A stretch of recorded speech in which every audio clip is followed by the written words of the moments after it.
જામનગરના જામજોધપુરમાં ધોધમાર વરસાદ છે ને તેના કારણે જામજોધપુરમાં 4 ઇંચ વરસાદ ખાબક્યો। 4 ઇંચ વરસાદ આવતા ઘૂંટણ સુધીના પાણી ભરાઈ ગયા છે।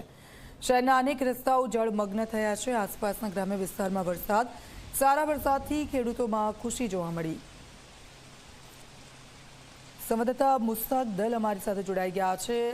મુસ્તાક, વરસાદે લોકોની મુશ્કેલી વધારી દીધી છે, રસ્તાઓ બંધ છે, ઘરોમાં પાણી ફરી વળ્યા છે। હજી પણ હવામાન વિભાગ તરફથી વરસાદને લઈને આગાહી છે, ત્યારે ત્યાંથી કેવા દ્રશ્યો સામે આવી રહ્યા છે?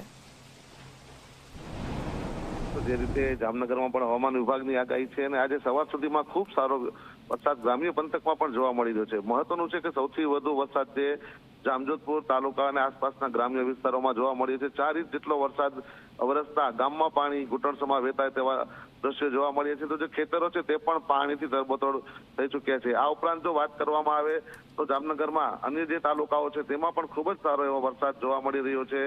કાલાવડ છે, આ ઉપરાંત કાલાવડ તેમજ ધ્રોલમાં પણ જે વરસાદ વરસ્યો છે, લાલપુરમાં પણ 1 ઇંચ જેટલો વરસાદ વરસ્યો છે અને જેના પગલે જામનગરના મોટા ભાગના જળાશયો હાલ પાણીથી છલોછલ થઈ રહ્યા છે। જ્યારે જે પણ જળાશયો છલોછલ થઈ રહ્યા છે તેની નીચેના ગામોને તંત્ર દ્વારા એલર્ટ પણ કરવામાં આવી રહ્યું છે અને હજુ પણ વરસાદી માહોલ યથાવત રહેતા ક્યાંક ને ક્યાંક આ વરસાદ આફતમાં પણ સાબિત થઈ શકે છે। દીક્ષિતા, બિલકુલ આભાર। આપની પાસેથી અપડેટ્સ લેતા રહીશું જામનગરના દ્રશ્યો। 4 ઇંચ વરસાદ અત્યાર સુધી।